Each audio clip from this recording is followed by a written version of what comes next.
네, 여러분 안녕하십니까. 앞으로 여러분하고 약 10여 주에 걸쳐서 죽음학을 같이 공부할 최준식입니다. 이번 그 강의를 시작하기 전에 이 강의를 하게 된 배경을 잠깐 좀 말씀을 드렸으면 좋겠습니다. 제가 작년이죠. 작년은 2021년입니다. 이곳 그 BTN에서 그 죽음학 그 강연을 4차례를 했었거든요. 그랬더니 그 너무 시간이 좀 짧다, 좀 더 자세한 걸 알고 싶다, 뭐 그런 주문이 많이 들어왔다고 그러더라고요. 그래서 한번 좀 더 길게, 좀 자세하게 하면 좋겠다는 말씀이 들어와서 다시 여러분들 찾아가 뵙겠습니다. 그 강의 시작하기 전에 제가 어떤 사람인지 잠깐 소개를 하고 강의를 시작하도록 하겠습니다. 저는 그 현재는 지금 이화여대 명예교수로 있습니다. 작년에 2021년에 은퇴를 하고 명예교수로 있고, 저는 역사 학부 때는 한국사를 전공을 했어요. 그리고서는 제가 이거 참 사실 이런 방송으로 처음 드리는 얘기인데, 그 성문 스님이라고 어디 계실 거예요. 그분하고 젊은 그 도반들끼리 뜻을 크게 세워서 승가대학을 세웠거든요. 지금 동서문동에 있는 보현사라는 그 절이, 조그만 절이 있어요. 거기서 방 2칸 빌려가지고 시작한 겁니다, 그게. 예. 한 칸은 조그만 교무실 있고, 한 칸은 교실 있고, 뭐 그렇게 시작을 했어요. 제가 거길 처음에 다녔고, 그때 참 기라상 같은 스님들 그 많은 가르침을 받았었습니다. 뭐 관흥 스님, 뭐 워른 스님, 각성 스님, 저도 기억이 많이 나는데 그때 많이 배웠던 기억이 납니다. 근데 그게 이제 발전해서 지금 김포에 있는 그 중앙승가대학이 된 거예요. 제가 일기입니다, 일기.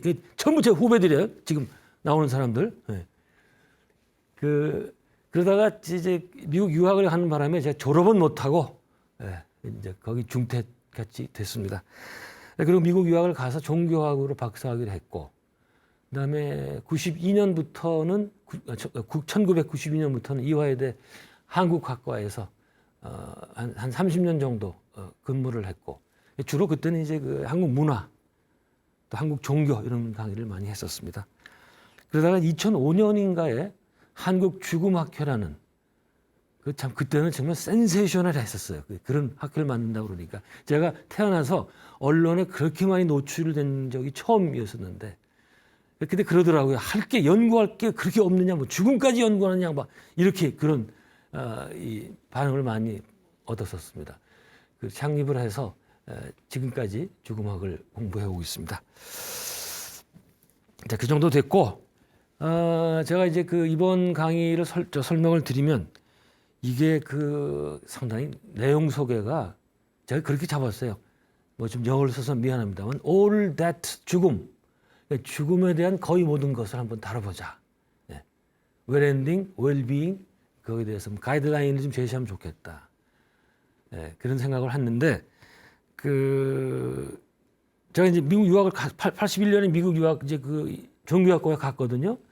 근데 그때 학부를 보니까 학부에서 이미 죽음학 코스를 개설을 했는데, 재밌게도 강의 제목이 이렇게 되면 휴먼, 뭐 이건 다 아시겠고, 휴먼 데스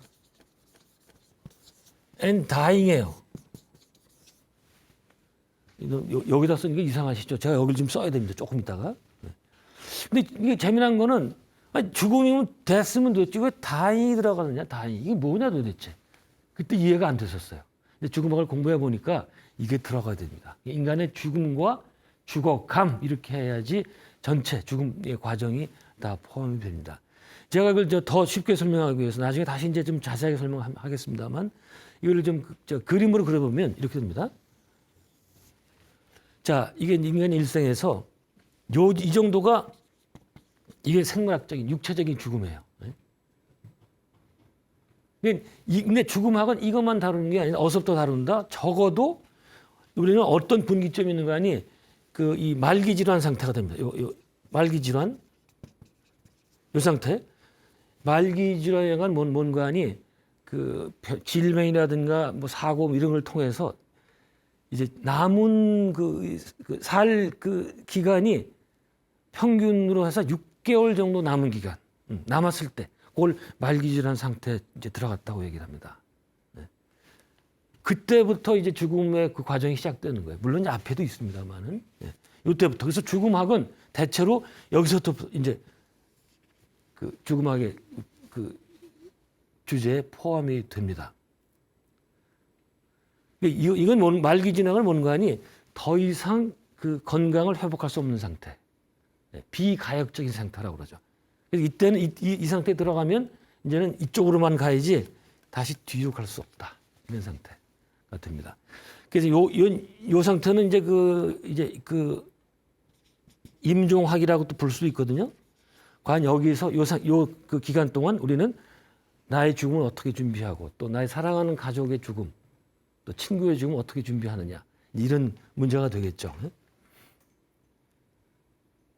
근데 이렇게 가고, 근데 이번에는요, 요 임종학 부분, 우리가 죽음을 어떻게 준비해야 되느냐는 거의 건너뛰려고 합니다. 왜 그러니 작년에 했던 강의에 그게 포함이 돼 있어요. 그래서 이번에는 하지 않고 지금 할 게 너무 많아서 다 할 수가 없습니다.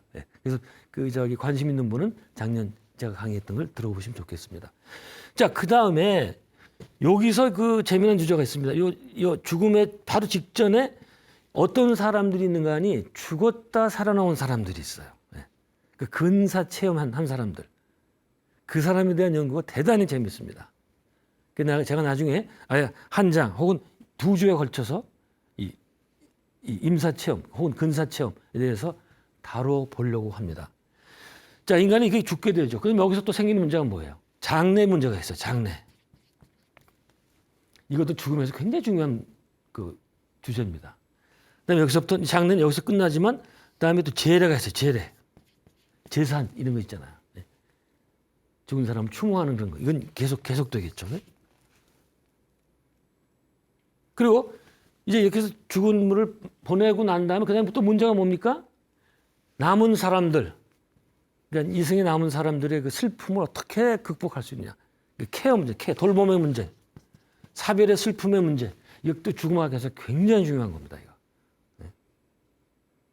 이 문제에 대해서도 제가 자세하게 얘기를 하려고 합니다. 그 다음에는 이제 저는 이제 어디까지 가는가 하니 이제 다시 돌아올 환생까지 환생. 네. 여기서 이제 이 불교에서는 이걸 중음계라고 그래요. 중음계. 여기서 있다가 다시 환생하게 되는데 제가 이번 10여 주 동안 상당히 많이 집중할 것은 바로 이 부분에 우리는 인간은 죽어서 어떻게 되고 지난 작년의 강의는 자세하게 다루지 못했어요. 네. 이 부분에 좀 더 자세하게 다뤄보려고 합니다. 그다음에 마지막으로는 이런 인간의 여러 이 삶을 총체적으로 지배하고 있는 법칙이 있다. 그게 뭐다? 카르마, 업보의 법칙. 네? 사실 업보의 법칙은 여기도 다 포함이 됩니다. 여기까지 다 포함이 됩니다. 그래서 이런 업보의 법칙에 대해서 마지막으로 말씀드리면 대체로 이제 이 강의가 끝나게 되는데, 자, 오늘 강의는 첫 번째 강의니까 좀 더 쉽게 좀 소프트하게 시작하기 위해서 제가 이 영화를 가지고 좀 얘기를 해봤어요. 이제 여러분들한테 영화 장면들이 포스터들이 될 텐데, 지금까지 보면은 우리가 모르고 있었지만 많은 영화들이 인간의 죽음, 특히 죽음 이유에 대해서 만들어졌다. 그 중에 아주 대표적인 거, 이건 뭔가요? 현재 사후생을 다룬 영화 가운데서 베스트 10에 들어가는 그런 영화들만 잠깐 소개를 하고 넘어가겠습니다. 네. 여러분이 다 잘 아시는 영화, 사랑과 영원, 또 고스트란 영화죠. 1990년도에. 이거는 주로 뭔가 하니 영혼과 교통하는, 망자의 영혼과 교통하는 그런 걸 이제 주제로 다룬 영화거든요. 그래서 이거를 사후통신, After Death Communication이라고 그래요. 그러니까 망자 영혼들과 서로 교통하는. 예? 여러분 저 줄거리 제가 말씀 안 드려도 알겠죠? 이 남자 주인공이 죽잖아요. 길에서 칼을 맞고 죽죠.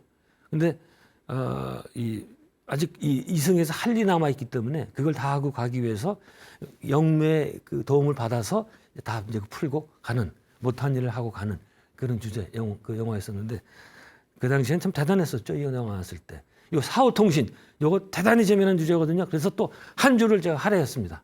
예. 우리는 이 영혼들과 어떻게 교통을 하고 사는지. 예. 그 다음에 여러분 이거 잘 아시죠? 식스센스. 예. 뭐 이 참 최고의 반전의 영화다. 뭐 그런 그 평이 있었잖아요. 이건 뭔가 하니 그 주인공이 브루스 윌리스라는 사람인데 주제가 뭔가 하니 이 영혼이 자기가 이제 영혼이 된 거예요. 육신을 벗고 이제 죽었다 이거죠. 본인이 죽은지는 몰라 이게. 모르고 그냥 계속 살들들 빙빙 거리는 거예요. 근데 누구한테 걸렸습니까? 그 조그만한 이게 이름 모르겠어요. 그 이제 조그만 어린이한테 걸리죠. 왜? 그 어린아이가 영혼을 보는 사람이에요.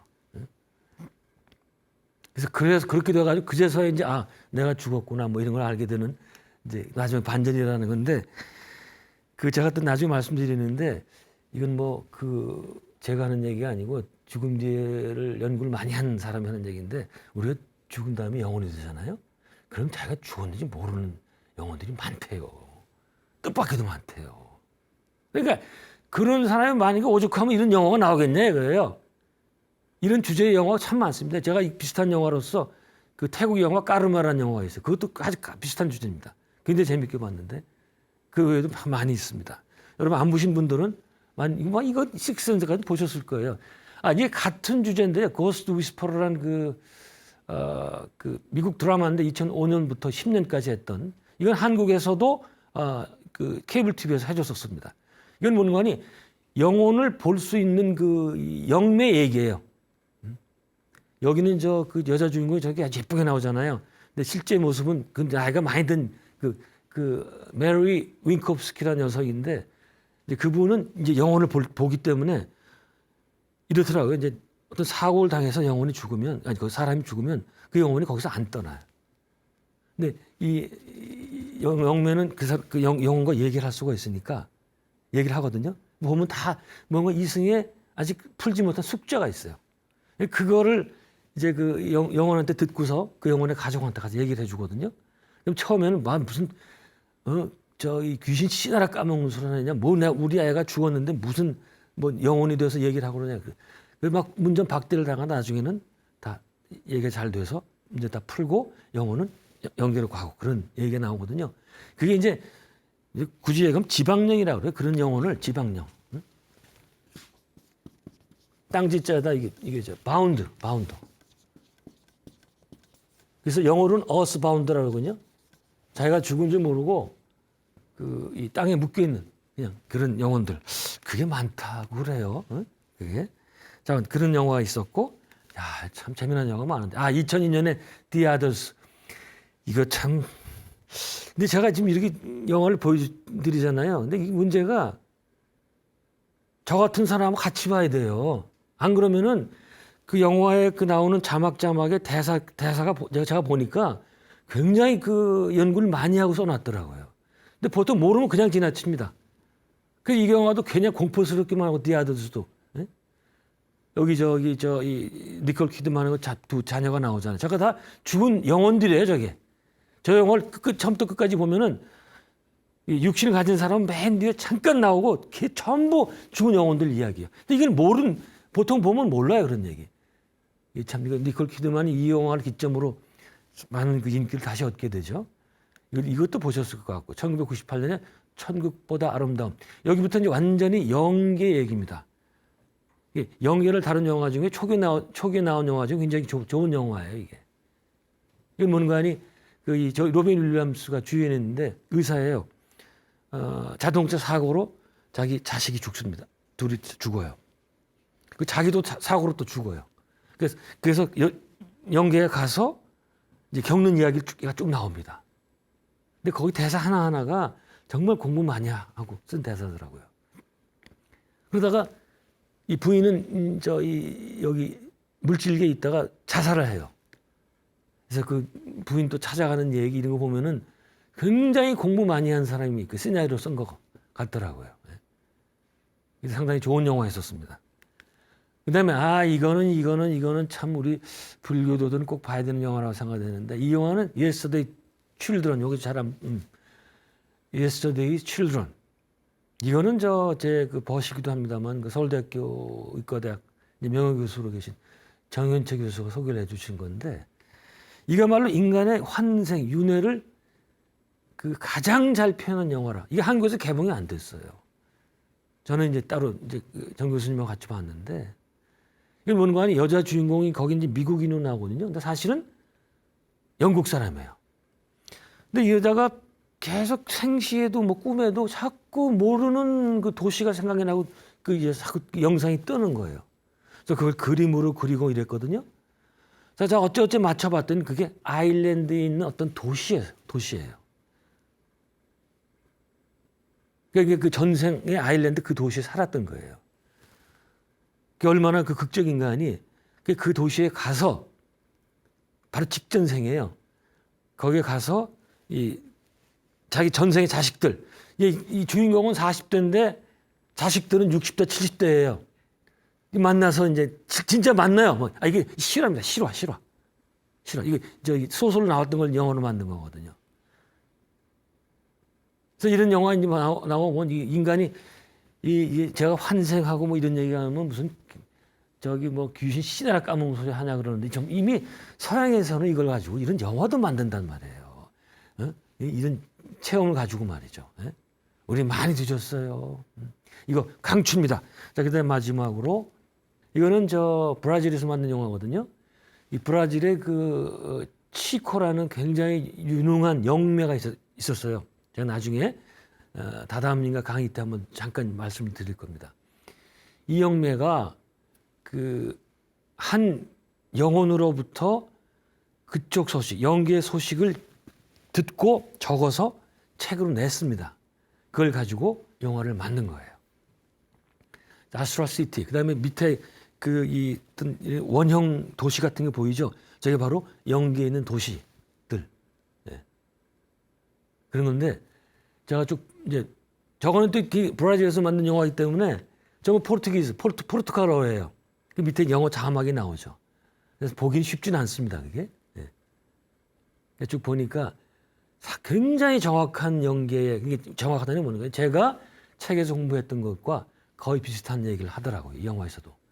그래서 강추인데 아마 저 CD를 저만 갖고 있지 않나 그렇게 생각이 듭니다. 저는 이제 직접 미국에서 구입을 했는데 이런 영화들 여러분들 이제 좀 시간이 날 때가 되면 이런 좋은 영화들 보시고 제가 강의 몇 번 듣는 것보다 이런 영화 한 편 보는 게 훨씬 더 아마 여러분께 도움이 될 겁니다.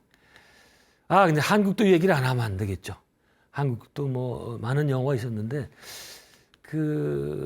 이 영화 신과 함께 1000만 관객을 동원했던 대단한 영화였죠. 뭐 대만 같은 데서도 인기가 좋았다고 그러고.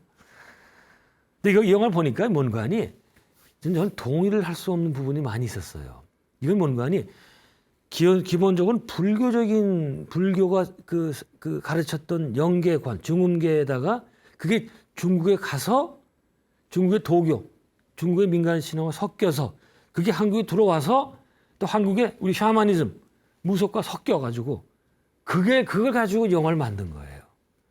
그러니까 그래서 저는 허구다. 픽션이지 저거 그대로 받아들이면 안 되겠다. 조금 걱정이 됩니다. 왜 그런가 하니 저희 보면은 7번 심판을 받잖아요. 그 주인공들이. 그래서 제가 볼 때마다 사는데 여기서 얼마나 힘들게 살았는데 죽어서 또 심판을 받아요. 힘들게? 제가 공부해 바로는 그런 거는 일절 없습니다. 그리고 마지막에 어떻게 됩니까? 이걸 제가 이제 강의할 때마다 물어보거든요. 청중들한테. 아는 사람들이 없어요. 영화는 다 봤대. 근데 끝이 뭔지 모르는데 여보세요. 이게 보나 마나지 그럼. 마지막에 이 판사가 재판을 하는데 환생을 명하죠. 다시 내려가라 이거예요. 제일 좋은 게 이 생에 사는 거예요. 그게 바로 한국 사람들의 현세 중심주의. 이것도 또 나중에 한 주에 걸쳐서 또 설명을 해드릴 거예요. 우리가 얼마나 현세 중심적으로 살고 있나. 그 말씀 드리고. 드라마도 많이 있었죠. 최근에 나왔던 넷플릭스 그 지옥 드라마. 지옥도 참 저거 나왔을 때 제가 굉장히 고민을 많이 했어요. 저거 그대로 받아들이면 안 되는데 갑자기 나타나가지고 당신 언제 죽어? 응?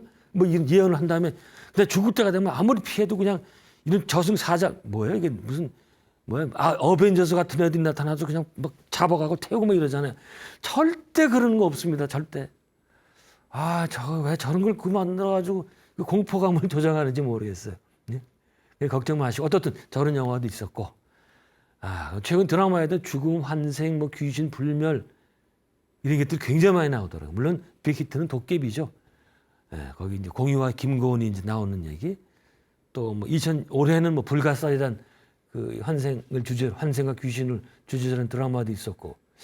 또 2020년에는 하이 바이 마마 김태희 주연인데 뭐 죽었다가 다시 살아나서 뭐 환생해가지고 뭐 귀신을 보고 어쩌고 뭐 그런 얘기 이건 그렇게 크게 유행 못했다 그런 것 같기도 하고. 예. 그다음에 2022년에는 김희선 주연의 뭐 내일이란 김희선이 이제 뭐 죽어서 다시 태어나서 무슨 저승사자가 되고 뭐 영혼도 보고 뭐 이 사람도 보고 그런다고 그러는데 대체적으로는요 제가 한국의 이 죽음 관계 드라마를 보면은 영화를 보면은 깊은 맛은 없어요. 아까 제가 소개했던 그 미국이나 다른 서양 드라마나 영화에 비해서 공부를 그 많이 안 했다는 얘기예요. 또 우리가 공부 아직 이 학문의 연구 성과가 축적이 많이 되지 않아서 그렇게 생각이 듭니다. 근데 앞으로는 이제 좋은 영화가 나오기로 생각이 됩니다. 자, 이거 빼먹었구나. 아까 그 사후 통신 얘기를 했는데 그 크리스마스 캐롤 아시잖아요. 그 스크루지 영감 얘기. 거기에 이제 스크루지 영감이 자고 있는데 그 죽은 동업자가 그 영혼으로 나타나죠. 그러면서 이제 대화를 하는데 그게 바로 사후 통신의 얘기. 햄릿도 마찬가지예요. 어떻게 됩니까? 햄릿이 있는데 죽은 아버지가 영이 나타나서 자기가 어떻게 죽었느냐, 자기가 여기 자기 남동생이 날 죽였다 그런 얘기하는 거. 사실 이런 것들이 모두 죽음과 관계된. 그러니까 이렇게 셀 수 없이 많은 드라마들이 지금까지 만들어졌다 그 얘기입니다. 여기까지는 대체로 이제 서론을 제가 말씀을 다 드린 것 같고 이제 조금 이제 본론적인 문제로 그 말씀을 드리겠습니다. 자, 죽음은 왜 공부해야 되나? 결국은 뭐 잘 살기 위해서죠. 우리가 죽음과 삶은 동전의 양면과 같기 때문에 한쪽만 봐서는 안 되겠다. 우리가 지금 잘 살려면 죽음을 알아야 되고 잘 죽으려면 지금 잘 살아야 되고 이렇게 됩니다. 이걸 아마 지금 보시면은 잘 모르겠다 그러실 분도 있을 텐데 이번 쭉 제 강의를 들어보시면은 아마 나중에는 동의를 하게 될 겁니다. 그다음에 이제 그 죽음뿐만 아니라 사후생의 문제. 사후생이 있느냐? 또 환생, 정말 환생하느냐? 또 불교에서는 까르마 얘기를 하는데 정말 그게 맞느냐? 이런 얘기를 우리가 진지하게 생각을 해봐야 되겠다. 그래야 전체적으로 그래야 이 전체 삶이 완성이 되는 거예요. 만일에 여기 죽는 거 다 끝난다. 그러면 우리 삶이라는 게 별 의미가 없어요. 그렇지 않아요? 죽어서 다 꽝인데 뭐 지금 열심히 살 필요가 뭐가 있어요? 뭐 그래도 열심히 살겠다는 사람도 있긴 있는데 뭐 그렇게 사신다면 할 수 없고 그거는 저라면 만일 죽은 뒤에 아무것도 없다. 그러면 저 안 삽니다. 바로 가죠. 뭐 힘든 세상을 삽니까? 근데 살아야 될 이유가 충분히 있습니다. 이것도 강의를 들어보시면 다 알게 됩니다. 너무 좀 이 꼬드기는 것 같은 발음을 뭡니까 물건 파는 것처럼 홈쇼핑하는 것처럼 너무 그러는 것 같은데 법화경에도 나오잖아요. 이 버닝 삼계 화택 아시죠? 이 삼계가 불타는 집이에요. 버닝 하우스야. 근데 우리 중생들은 그 안에서 뭐 장난하고 있어요. 집이 불나는데 불보살들이 밖에서 큰 수레 작은 수레 놓고 야 나오면 태워줄게 나와 이러는 걸 그 이해가 됩니다. 그래서 제가 죽음학 얘기를 하는데 사실은 틀린 용어예요. 죽음학이 아니고 사실은 사생학 혹은 생사학이라고 사생학 혹은 생사학 이렇게 얘기된다. 왜? 우리가 하나만 갖고 얘기할 수가 없다. 둘을 같이 얘기해야 되는데 근데 이 표현을 안 쓰는 이유가 사생 그러면 뭐 사회생활 같잖아요, 또 이게. 예? 생사 그러면 또 생사탕 같아. 이래가지고 안 써요. 그러나 이제 한자 문화권이 대만 이런 데서는 생사 그 말 계속 씁니다. 사실은 저게 더 정확한 용어다. 네, 그겁니다. 자, 이제 우리가 이제 죽음을 얘기할 때 왜 인간은 죽음을 얘기를 하느냐? 간단합니다. 동물 가운데서 인간만이 죽음을 안다 이거예요. 그게 바로 동물과 인간의 차이다. 네? 그건 이제 왜 그러냐?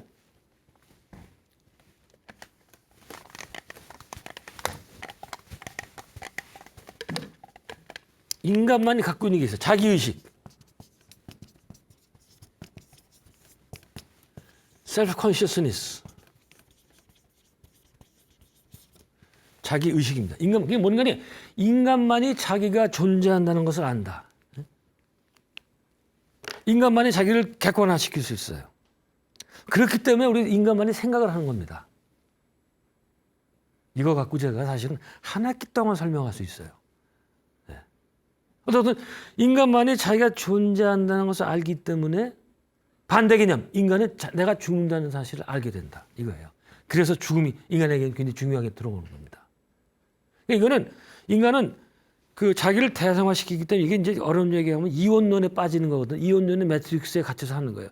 왜 이제 절에 가면은 사천왕문 다음에 무슨 문이에요? 불의문이죠. 불의문. 이게 저거. 응? 불의. 이원론을 넘어선 그런 단계. 자, 그래서 우리는 인간만이 자기 자신을 대상으로 볼 수 있기 때문에 뭘 할 수 있다? 자살할 수 있는 거예요. 자살. 네? 동물 가운데서 자살할 수 있는 동물은 인간밖에 없다. 그러면 또 이제 금방 그 고래도 자살하지 않소? 막 그 해변에 나와서 막 죽고 이러지 않냐 이거예요. 그거는 자살이 아니고 그 고래에 이제 때려 죽잖아요. 그 때려 죽는 자체가 그게 자살이 아니에요. 만일 정말 고래가 자의식이 있어가지고 이거 사는 게 이 물속에 세월이 너무 싫다 나는. 인간들 밖에 잘 사는데 우리 나는 싫다. 나 죽겠다. 그러면 저 물속에 가서 혼자 죽지 뭐 나와서 죽습니까? 그렇게 또 여럿이 왜 같이 나와 죽어요? 왜? 이건 뭔가 회로가 잘못됐어. 이게 이 고래 중에 그 리더 회로가 그 사람 같이 나와서 잘못돼가 죽은 걸 거예요. 그러니까 인간만이 죽음을 알기 때문에 장례도 치를 수 있는 거예요. 장례. 여러분 어떤 아무리 침팬지가 머리가 좋고 그래도 돌고래가 머리가 좋아도 장례 치는 거 보셨어요? 침팬지가 자기 자식 죽었다 아이고 이러는 거 보셨어요? 그러니까 인간은 다르다. 이건 굉장히 재미있는 예가 많은데 네안데르탈인의 그 죽은 화석이 발견이 됐는데 어린 나이였던 것 같아요. 근데 그 뼈가 있었고 그 뼈를 중심으로 해서 꽃가루를 뿌린 것처럼 이런 게 있다는 거예요.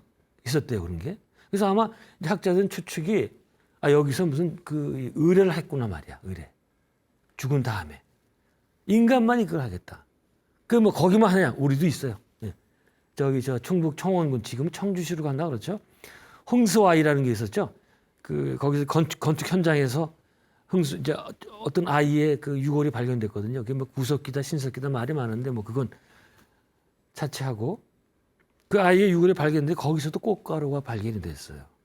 이게 아마 얼어서 죽기 때문에 그 애도하는 나머지 거기다가 꽃가루를 넣고 나름대로의 장례를 치렀을 것이다. 이거를 추측할 수가 있는 겁니다.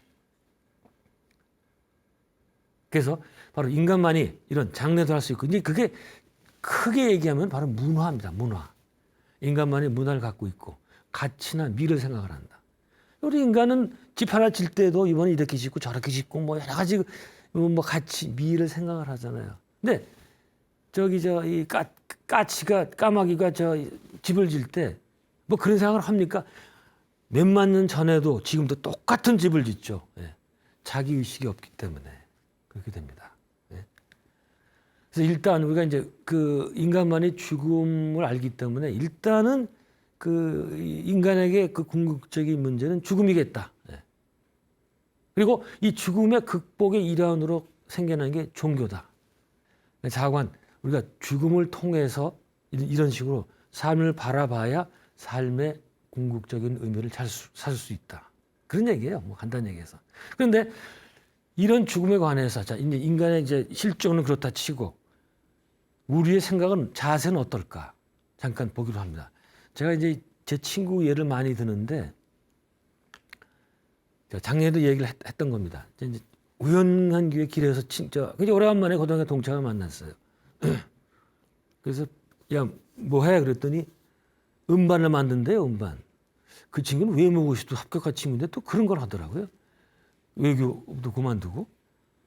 아 그래서 제가 그래? 그러면 나하고 내가 너 돈 벌게 해줄게. 그렇게 했더니 귀가 이만해져가지고 어떻게 하면 되냐? 그래. 그래서 야 나하고 죽음 음악을 만들어서 팔아보자. 그랬거든요. 그 얘기는 뭔가 하니 우리 사람은 이제 거의 이제 말기질한 상태 여기 죽음 거의 근처에 가게 되면은 뭐 거의 뭐 반 코마 상태로 들어가거든요. 저희 부친도 선친도 한 몇 개월을 반 코마 상태에 있다 돌아가셨는데 이제 가면 전혀 모르죠. 뭐가 왔는지 어떤지 아무것도 모르는데 그래도 귀는 뚫려 있단 말이죠. 물론 만져도 알긴 아는데 귀는 뚫려 있어서 그 얘기하는 거 듣고 있고 반응을 못하지만 이럴 때 과연 그분한테 그런 분들한테 가장 위안이 될 게 뭐냐? 음악이다 이거예요. 그래서 그분들이 좋아할 만한 음악들을 CD에서 팔면은 모든 집안이 다 살 거 아니냐? 지금 떼돈 버는 거다. 근데 여기서 어떤 음악이 좋을까요? 이게 이제 우리가 여러분 생각해 보세요. 내가 이제 정말 이승을 이제 떠나려고 하는데 그때 가장 도움이 되는 음악. 제가 생각해 봤더니 어릴 때 듣던 음악이 가장 좋더라고요. 어릴 때 동요 같은 거. 물론 뭐 불경 연불하는 것도 좋습니다만은. 그래서 그 얘기 그 친구한테 하니까 갑자기 화를 내는 거예요. 재수없다. 죽음 얘기하지 말라 이거야. 회피 외면이에요.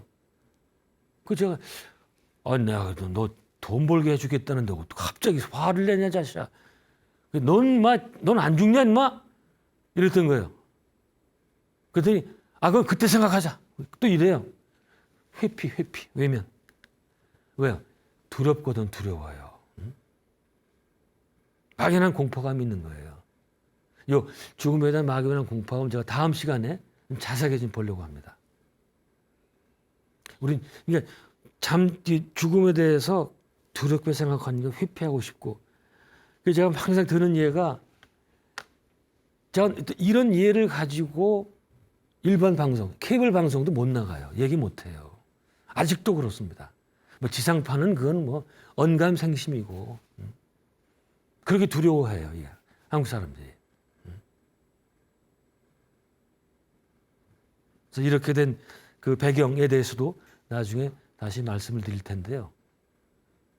그러나 이렇게 죽음에 대해서 배우려 하지 않고 끝까지 죽음에 대해서 그 생각을 회피한다면 앞으로 우리 삶이 어떻게 되겠냐 이거예요. 죽음에 대한 공부는 때가 없어요. 이 이름은 이럴수록 좋겠죠. 왜? 말하긴 그렇지만 나도 언제 갈지 모르죠. 뿐만이 아니고 자신의 죽음뿐만이 아니고 내가 사랑하는 사람들, 가족들, 뭐 친지들, 친구들 이런 사람들이 언제 어떻게 갈지 모르거든요. 그러다 제가 나중에 이제 자세하게 말씀을 드릴 건데 이제 요즘에 또 뭐가 붙었는가 또 이 반려동물의 죽음이 또 이게 또 간단치 않아요. 이제 그것까지 공부를 해야 돼요. 사실은 제가 이제 죽음학 공부할 때 미국 책을 보니까 거기는 반려동물에 대한 죽음의 대처, 특히 이제 뭐 어른들이야 좀 괜찮지만 아이들은 자기가 좋아하던 개나 고양이가 죽었을 때 그 충격이 굉장하다고 그러잖아요.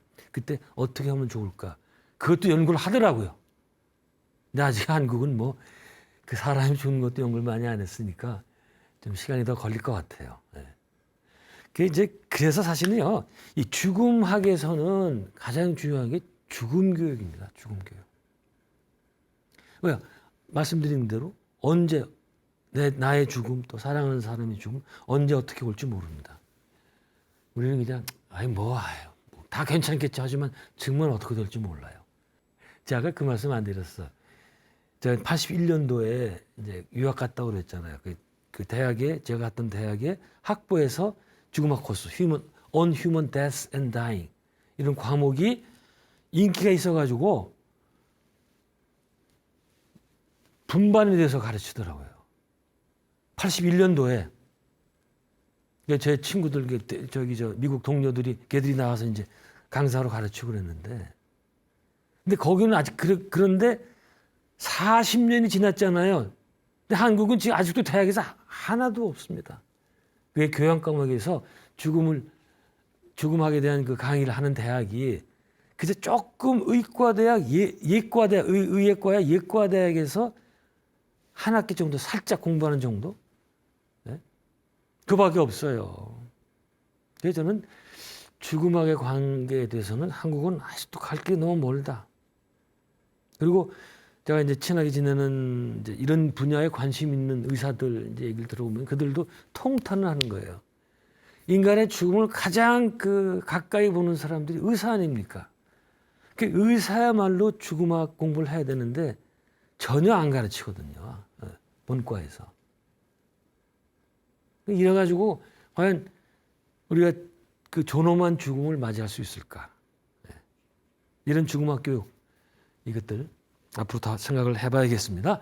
자, 지금까지 우리가 아까 그 얘기 했잖아요. 왜 우리는 죽음을 외면하고 부정하고 두려워하는 걸까? 그 말씀 잠깐 드렸죠. 이유가 있죠. 왜? 죽음은 뭡니까?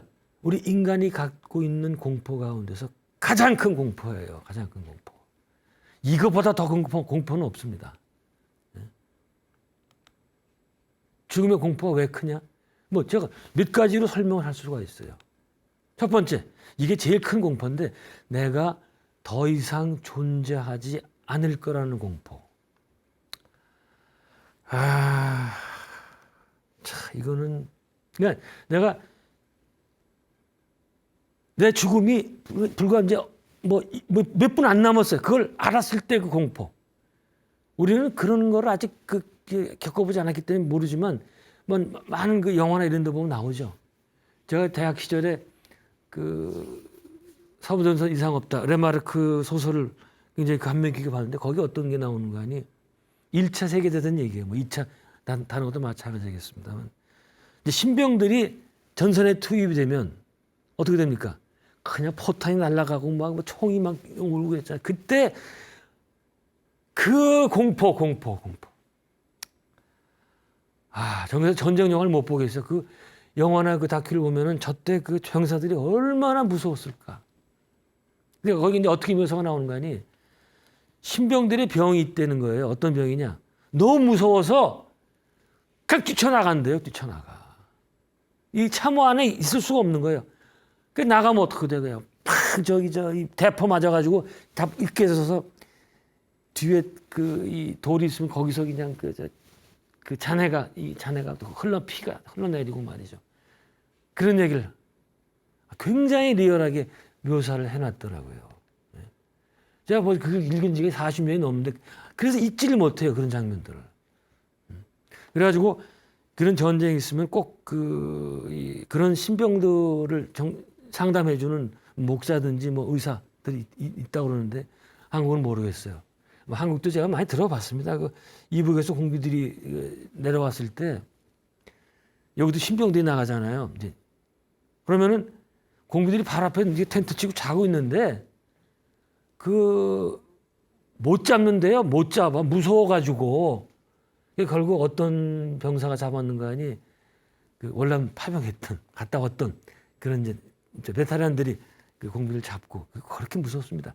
전쟁 얘기 나와서 말씀인데 스필버그 감독의 라이언 일병 구하기라는 영화가 있었죠. 그 영화는 이제 전형적인 헐리우드 영화인데 그 영화는 어떤 면에서 이 칭송을 받는가 하니 상륙 작전을 하면 이제 그러니까 모함에서 수록 양용차를 타고 상륙하러 가잖아요. 그러면서 그때부터 막 싸우는 30분 정도의 그걸 굉장히 리얼하게 만들었어요. 근데 전 주목하는 부분이 어떤 거냐. 이제 모함에서 내렸죠. 그래서 조그만 수륙 양용차 탔잖아요. 그럼 해안까지 한 2, 3분이면 간단 말이죠. 그 안에서 병사들은 내가 2, 3분 뒤면 난 죽는다 말이야. 독일군은 그게 엄청나게 쏟아지니까 저것들이 그 총알이 그때 막 그냥 질려가지고 막 그냥 오줌을 지리고 말이죠. 어떤 친구는 막 구역질을 하고 어떤 친구는 계속 성호만 긋고 말이죠. 이게 실제 그렇다는 말이죠. 그게 내가 존재하지 않을 거라는 그 공포. 이거는 저도 못 느껴봤지만 어떤 이제 간접적으로 충분히 그게 가능할 거라고 생각합니다. 그 다음에 죽는 과정, 또 죽은 이후에 홀로 남을 거라는 공포. 우리가 이제 마지막에 이 상태에서 여기 임종 그 이 상태에서 제일 그 두 가지 고통을 호소하는데 하나는 고독, 그다음에 육체적인 고통. 이 고독, 나만 혼자 이렇게 가다가 그냥 되는 거 아닌가? 그다음에 죽은 뒤에도 나만 혼자 있는 거 아닌가? 이런 그 이 공포, 이것도 또 홀로 저승길 가는 거, 이것도 또 적지 않다고 합니다. 사랑하는 사람과의 이별. 내가 그저 우리 가족 하나 믿고 살았는데, 근데 저 가족을 떠나게 되는단 말이에요. 근데 이제 이 죽음은 뭡니까? 다시 만날 기약이 없어요. 그렇게 헤어지는 거 아닙니까?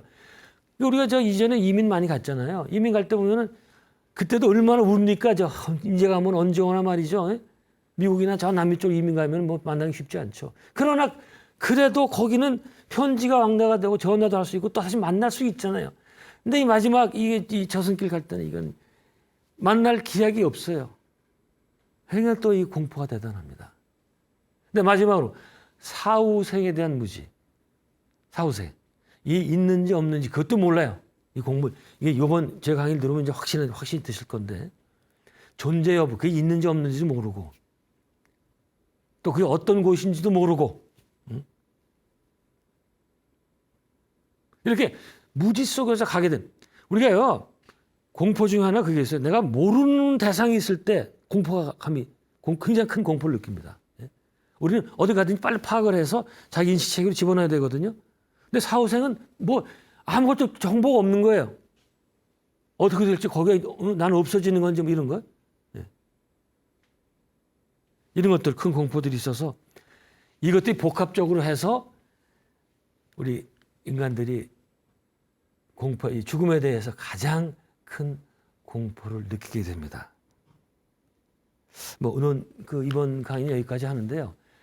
근데 이런 죽음이 공포스러운데 이거를 전통 사회와 현대와 다음 시간에 그걸 비교해 볼 겁니다. 그게 뭔가니 현대로 올수록 더 죽음을 직면하기가 어려워지고 더 회피하고 그런 경향이 강해진다는 거예요. 그래서 우리가 그걸 좀 극복을 해야 되는데 그 점에 대해서 말씀을 드리도록 하겠습니다.